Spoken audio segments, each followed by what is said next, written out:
నేను ఇప్పుడు west more hospital బయట నుంచున్నాను. ఒక మైనర్ కుర్రాడి రేఖా చిత్రాన్ని ప్రెస్ కు రిలీజ్ చేసి ఇంకా ఎటువంటి అప్డేట్స్ ఉండవని పోలీసులు చెప్పారు. కానీ వాళ్ళు చెప్పిన 4 రోజుల్లోనే మాలవికా దాస్ అనే అమ్మాయి కనిపించకుండా పోయింది. ఈ కేసును డీల్ చేస్తున్న రితికా జేవియర్ మీద ప్రజలకు నమ్మకం పోయింది. అందువల్ల పాప తల్లిదండ్రులు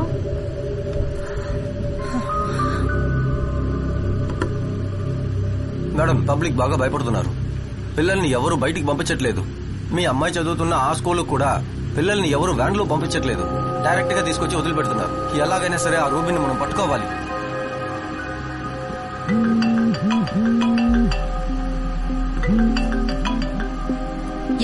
మ్యామ్, మనకు సాలిడ్ లీడ్ ఒకటి దొరికింది. ఆ రోజు మనకు హాస్టల్లో దొరికిన చాక్లెట్ పేపర్ నుంచి నేను ఒక DNA ఎక్స్ట్రాక్ట్ చేసి వర్షంలో ఆడొద్దన్నా.